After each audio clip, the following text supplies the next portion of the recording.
मैं ज्यादा नहीं बोलूंगा, 5 मिनट ही बोलूंगा या मैं तुरंत स्टेज से नीचे उतर जाऊं।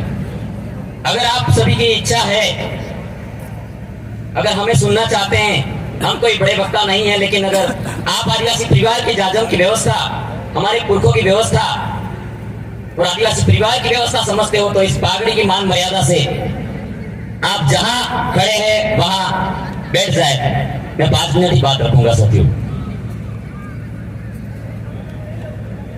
धन्यवाद सर। ट्राइबल स्कीम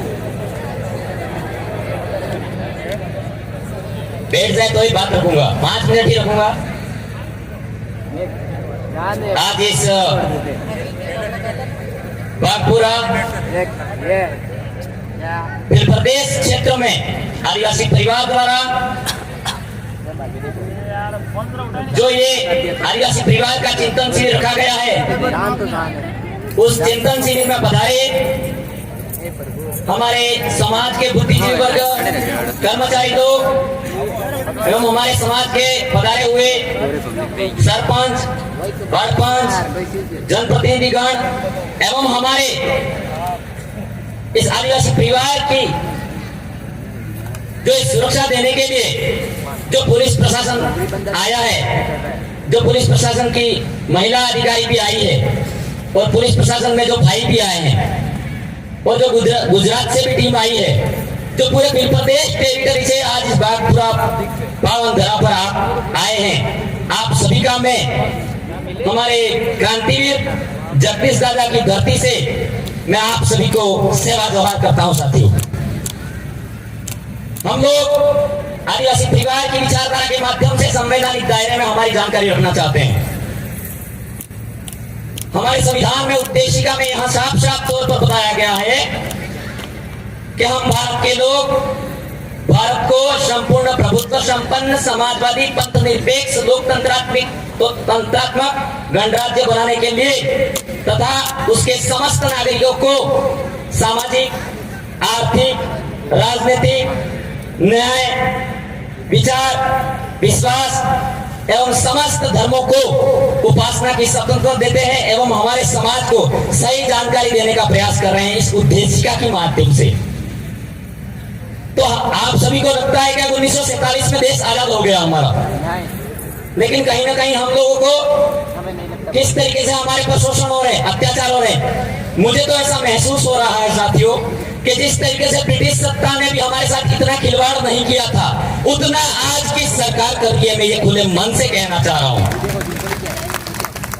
क्योंकि कहीं ना कहीं आप लोग और हम लोग इस जानकारी को समझ नहीं पा रहे हैं। समझ पा रहे हैं तो जो पढ़ा लिखा वर्ग है वो ये समझ रहा है मेरे साथ नहीं हो रहा है, दूसरों के साथ में हो रहा है। हमारे राजस्थान वाला भाई चाहता है कि मध्य प्रदेश में हो रहा है, मध्य प्रदेश वाला भाई चाह रहा है गुजरात में हो रहा है, गुजरात वाला भाई सोचता है छत्तीसगढ़ में हो रहा है। लेकिन साथियों, हम एक एक करके मारे जाने वाले हैं। हमारे अधिकार, हमारा जो वैचारिक एकीकरण है, हमारी जो भीली भाषा है, बोली है, संस्कृति है, रीति रिवाज अगर नहीं बचे तो हमारे आदिवासियों के जो हक अधिकार है वो पूर्ण तरीके से खत्म हो जाएंगे। ये सुप्रीम कोर्ट का जजमेंट कहता है। तो हम लोगों को इस विषय पर काम करना है। हमारे हक अधिकार किस तरीके से बचे, हमारी बोली भाषा कैसे बचे, हमारी संस्कृति कैसे बचे, उस विषय पर काम करना साथियों। आप लोगों को पता है जैसे हमारे वाले भाइयों के साथ में अत्याचार शोषण होता है तो सरकार उसका मुआवजा पूर्ण तरीके से नहीं देती है। आपको मैं बताना चाहूँ, कल शाम को जो एक जयपुर में घटना होती है, लेटेस्ट उदाहरण है, शायद आप सभी लोगों ने पढ़ा होगा उसको, थोड़े साइड में रहना, कि जयपुर में जो रामगंज जगह है, 2 व्यक्ति बाइकों से टकरा जाते हैं और लड़ाई हो जाती है। एक सरिये की राड मार देता है सिर पर, तो वो झगड़ा हो जाता है और मुस्लिम कम्युनिटी से वो व्यक्ति होता है। कोई बात नहीं, मैं हमारे समाज को और हमारे इस सरकार से हम आह्वान करना चाहते हैं कि भाई कोई बात नहीं, आपने मुआवजा दिया। उस समय जो ऐसा मामला हुआ तो वहां जो मुस्लिम कम्युनिटी के लोग थे एक जादम पर बैठ गए, वहां बैठ गए तो सरकार ने तुरंत के तुरंत 50 लाख रुपए दिए गए इकबाल नाम के भाई को। ठीक है देने चाहिए, मानते हैं। और वहां एक उनके सरकारी नौकरी में उस परिवार वाले सदस्य को नौकरी देने का प्रावधान दे दिया। आप देख रहे हैं, मैं ऑथेंटिक प्रमाण के तौर पर बताना चाहूंगा आपको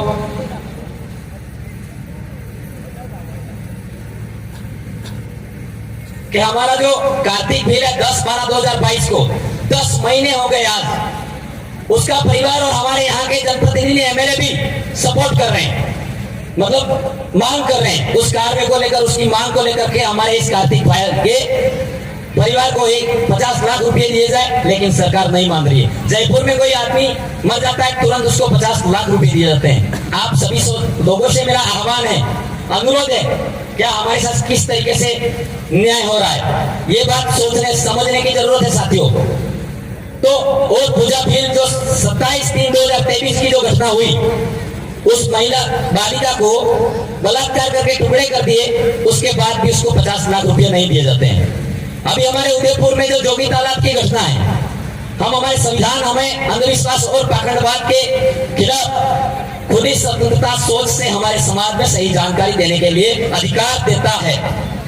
तो मैं इस मंच के माध्यम से ये बात बताना चाहता हूं कि जो हमारे जोगी तालाब में घटना हुई, हमारे बीच में आदिवासी परिवार की विचारधारा की भट्टी से निकले हुए भाई अमित भाई खराड़ी जो उदयपुर में उस घटना के मौके पर पहुंचते हैं, फिर बात करते हैं, शासन प्रशासन से बात करते हैं, और वहां के कोई एमएलए आते हैं, वो बात करते हैं कि हम तो अंदर जाते हैं, कोई अधिसूचना पास होती है, हमें पता ही नहीं लगता, बाहर आते हैं तब स्टेटमेंट और अधिसूचना जारी होती है। तब उस समय हमारे वाले अमित भाई ने वो संघर्ष किया और लड़कियों को 5-5 लाख रुपए का मुआवजा दिया गया, ऐसा सुनने में आया। लेकिन क्या हम सब लोग इस मांग को लेकर रखते तो 50 लाख रुपए मिलते कि नहीं मिलते साथियों?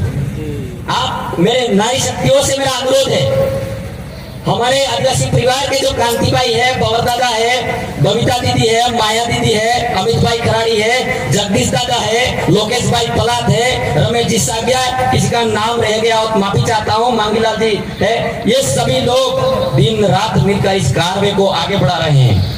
हमारे आदिवासी परिवार के किसी भी सामाजिक कार्यकर्ता को डरने की जरूरत नहीं है, क्योंकि आदिवासी परिवार नियमानुसार काम करता है। शासन प्रशासन को भी डरने की जरूरत नहीं है, और शासन प्रशासन हमारे आदिवासी परिवार का जो कार्यक्रम होता है उसमें साथ सहयोग दे, आप पूर्ण तरीके से खुली तंत्र सत्ता से ड्यूटी करें, क्योंकि हमारा आदिवासी परिवार का जो कार्यक्रम होता है वहाँ आपको 1% भी मतलब अफरा तफरी नहीं दिखेगी, क्योंकि हमारा समाज सदियों से हमारे पुरखों की नैसर्गिक जीवन शैली, पूजा पद्धति और व्यवस्था से, कस्टमरी लॉ सिस्टम व्यवस्था से हमारा समाज आगे बढ़ रहा है। इसलिए किसी भी कर्मचारी को, किसी भी शासन प्रशासन को कोई दिक्कत नहीं आती है, लेकिन उल्टा हमारे भाइयों की कोई परमिशन लेने जानी होती है, उस समय हमारे समाज को दर दर की ठोकरें खानी पड़ती है। हमारे सामाजिक कार्यकर्ता कोई प्रोग्राम करने जाते हैं, 14 अप्रैल की जयंती मनानी होती है, बाबा साहेब अम्बेडकर जयंती मनानी होती है, टांटा भील जयंती मनानी होती है, राणा पूंजा जयंती मनानी होती है, उस समय भी हमारे भाइयों को परमिशन लेनी पड़ती है।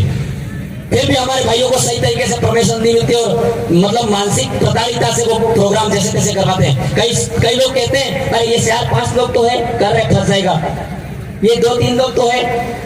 हमारे इस आदिवासी क्षेत्र विस्तार में जो इस यहाँ के जनप्रतिनिधि चुने हुए हैं, वो या तो हमारे संविधान के पूर्ण तरीके से वहाँ बात नहीं रखते, हमारी मांगों को पूर्ण तरीके से रखते नहीं है। इसलिए आदिवासी परिवार अनुशासित होकर हमारे समाज को एक पुरानी हमारी पुरखों की व्यवस्था थी, सदियों पुरानी व्यवस्था थी, वो व्यवस्था कायम करवाने के लिए आपके बीच में संघर्ष कर रहा है, लड़ रहा है, झगड़ रहा है, समाज के लिए आप समर्पित हो रहा है। हमारे बीच में से जगदीश भाई चले गए, आज हमारे बीच में कांति भाई बहुत आदिवासी, वो हमारे समाज के एक नेशनल लीडरशिप है, वो भी आज आंख एक कहानी हो गई है और झूंझ रहे हैं इतनी कठिन परिस्थिति में। तो साथियों, मेरा आपसे अनुरोध है, जो भी आप सामाजिक कार्यकर्ता आपके समक्ष बात रखता है, उस बात को ध्यानपूर्वक सुनना है।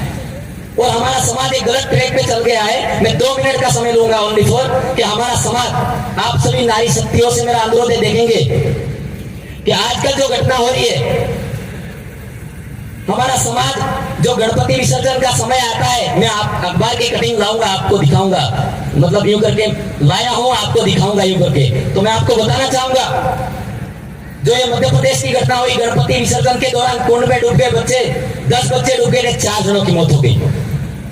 और एक घटना है,